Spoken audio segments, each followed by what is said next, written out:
Ketika kita membicarakan Perang Dunia II, banyak orang akan menyebut Stalingrad, Midway, atau El Alamein sebagai titik balik perang. Namun, ada satu momen yang menyatukan seluruh dunia barat dalam satu operasi tunggal.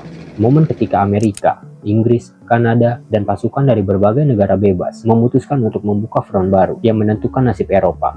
Tujuannya sederhana, menyeberangi Selat Inggris, menembus pertahanan Hitler, dan membuka jalan menuju pembebasan Prancis. Namun cara untuk mencapainya hampir mustahil.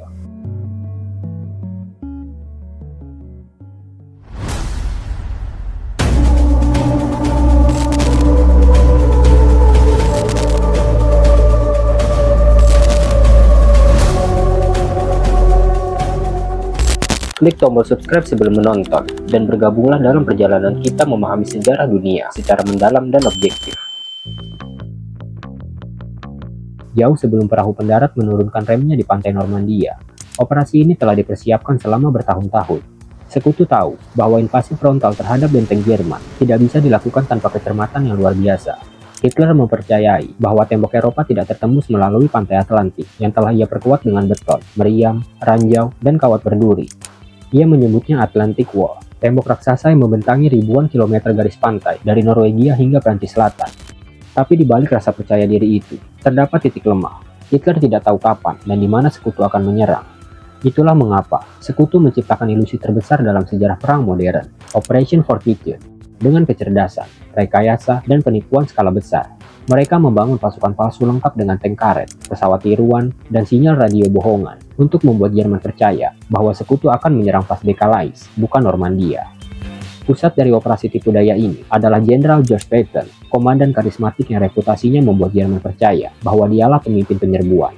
Patton sengaja diposisikan memimpin pasukan bayangan agar Jerman terus memindahkan unit-unit mereka ke tempat yang salah. Pada akhirnya, Hitler terkecoh dan penipuan itu menyelamatkan ribuan nyawa. Sementara itu di Inggris, ratusan ribu tentara berkumpul dari berbagai penjuru dunia. Mereka berlatih di pantai-pantai selatan Inggris, mempelajari cara menghadapi ranjau, kawat berduri, dan bunker yang ditempatkan dengan sangat strategis. Beberapa latihan berakhir dengan tragedi yang mematikan. Dalam simulasi latihan tank di Slapen Sands, kapal sekutu diserang kapal U-boat Jerman yang tanpa sengaja menembak latihan itu, menewaskan ratusan prajurit Amerika. Namun tidak ada pilihan. Untuk menghadapi pantai Normandia yang dijaga ketat, mereka harus siap mati.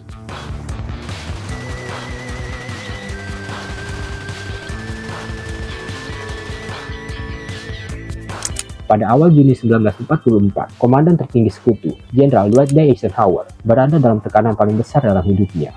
Cuaca buruk di Selat Inggris membuat arus laut dan gelombang tidak bersahabat. Meteorolog memberikan laporan yang tidak pasti. Jika operasi ini ditunda terlalu lama, bulan purnama dan pasang surut yang diperlukan akan hilang. Semua prajurit menunggu satu kata darinya, maju atau tunggu. Pada malam tanggal 4 Juni, setelah diskusi panjang, Eisenhower mengambil keputusan yang akan mengubah dunia. Cuaca akan membaik sebentar, itu kesempatan kecil yang harus diambil. Ia berdiri dan berkata, "Baiklah, kita maju."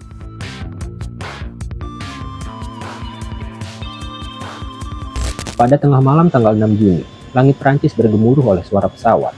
Puluhan ribu pasukan terjun payung dari Amerika dan Inggris melompat ke kegelapan malam. Banyak dari mereka mendarat jauh dari zona yang seharusnya karena angin kencang dan tembakan dari baterai anti pesawat Jerman.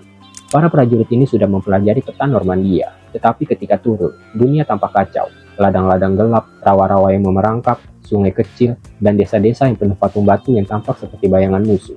Namun meski tersebar, mereka berhasil mengacaukan komunikasi dan pertahanan Jerman, menghancurkan jembatan penting, dan merebut posisi kunci seperti pegunungan Sainte-Marie-Église. Inilah pasukan pertama yang menyentuh tanah Perancis, dan mereka melakukannya sebelum matahari terbit.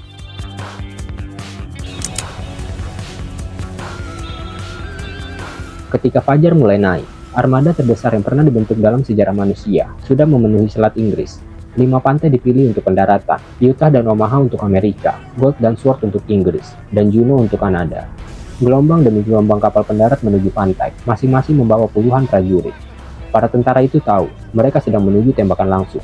Tapi mereka juga tahu bahwa kemenangan hanya bisa diperoleh dengan memaksa diri melangkah maju, meski serangan Jerman menghantam tanpa henti.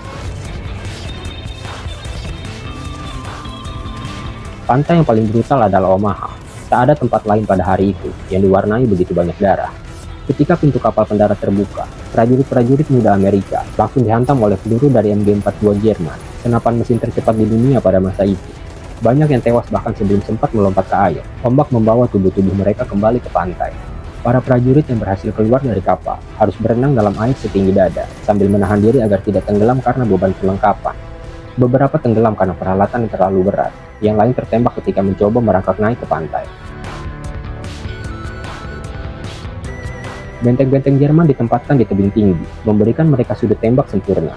Batu karang menutup jalur prajurit Amerika untuk berlindung. Dimanapun mereka bergerak, peluru mengikuti. Penembak Jerman menekan pelatu tanpa henti, mengatur ulang arah tembakan setiap kali ada pergerakan di pasir. Banyak prajurit menggali lubang kecil di pasir, hanya untuk sekedar menunggu gelombang tembakan berikutnya.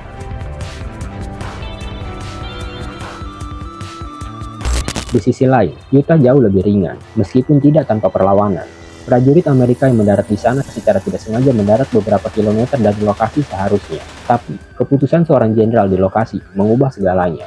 Alih-alih kembali ke tempat yang direncanakan, ia berkata, "Kita akan memulai perang dari sini." Lokasi baru justru lebih mudah direbut, dan pasukan Amerika mampu bergerak cepat ke pedalaman. Di pantai Juno, Kanada menghadapi artileri berat yang menghancurkan gelombang pertama pasukan. Namun, setelah mereka berhasil menembus garis pantai, mereka menjadi salah satu pasukan dengan penetrasi paling jauh ke daratan pada hari pertama.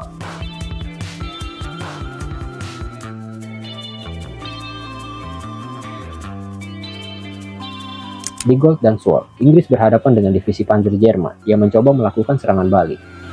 Sementara itu, unit khusus Inggris, termasuk komando dan regu tank amfibi, membantu membersihkan bunker-bunker yang mengancam pasukan di pantai.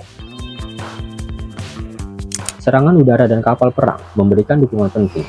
Kapal-kapal perang sekutu menembakkan meriam kaliber besar ke benteng-benteng Jerman di tepi pantai. Rumah-rumah batu yang dipertahankan Jerman hancur berantakan. Meskipun banyak target luput atau tidak sepenuhnya hancur, bombardemen ini membantu membuka jalan bagi pasukan darat yang sudah kewalahan oleh tembakan musuh.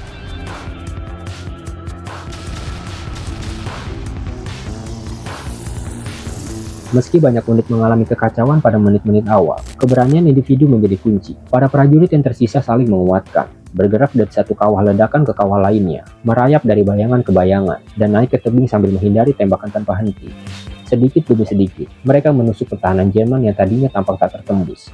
Bunker-bunker yang menahan serangan akhirnya direbut satu persatu.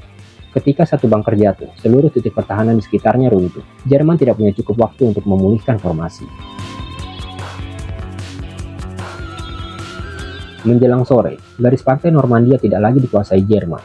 Semua pantai utama telah diambil alih, namun itu hanyalah awal. Tantangan sebenarnya baru dimulai, begitu sekutu masuk ke pedalaman Prancis. Medan itu dikenal sebagai bocage, ladang-ladang sempit yang dibatasi pagar hidup tinggi, pohon-pohon tebal, dan jalan kecil yang hanya cukup untuk satu kendaraan.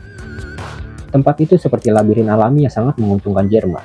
Mereka bisa bersembunyi di balik pagar semak, menempatkan penembak jitu di balik pohon, dan membuat jebakan yang menahan laju tank sekutu. Tetapi, apapun rintangannya, D-Day telah berhasil. Pada akhir hari, pasukan sekutu telah mendarat lebih dari 150.000 prajurit. Di balik angka itu, ada cerita tentang keberanian luar biasa, tetapi juga tragedi besar. Ribuan tentara gugur hanya dalam satu hari, menjadikan 6 Juni 1944 sebagai hari paling berdarah dalam sejarah perang modern Barat. Apa yang membuat D-Day begitu penting, bukan hanya keberhasilannya sebagai operasi militer terbesar, tetapi dampaknya terhadap perjalanan perang secara keseluruhan. Dengan terbukanya front barat, Jerman dipaksa membagi pasukan mereka, melemahkan front timur yang sudah koyak oleh serangan Soviet. Setelah Normandia, jalan menuju pembebasan Prancis terbuka. Dalam waktu beberapa minggu, kota itu bebas dari pendudukan Nazi. Dari sana, sekutu terus mendorong maju hingga ke perbatasan Jerman sendiri. Kemenangan ini tidak datang tanpa harga. Para prajurit yang selamat dari pantai Normandia membawa luka fisik dan mental yang tidak akan pernah mereka lupakan. Banyak yang mengatakan bahwa mereka tidak merasa sebagai pahlawan, mereka hanya berasa beruntung karena hidup. Di sisi lain, banyak keluarga menunggu kepulangan orang yang tidak pernah kembali. D-Day adalah pengingat bahwa perang bukan hanya soal strategi, peralatan, atau angka. Perang adalah tentang manusia yang dipaksa menghadapi ketakutan terbesar mereka demi harapan yang lebih besar. Hari itu, di pantai-pantai Normandia yang basah dan dingin, sejarah berubah oleh keberanian mereka yang tidak lari, tidak menyerah, dan terus maju meski peluru menghujani tanpa henti. Itulah momen ketika dunia memutuskan untuk melawan tirani dengan satu suara dan membayar harga yang tak ternilai untuk merebut kembali kebebasan. D-Day tetap hidup dalam catatan sejarah sebagai salah satu operasi paling berani, paling kompleks, dan paling menentukan nasib dunia modern. Sebuah hari ketika manusia menghadapi neraka terbuka dan memilih untuk maju.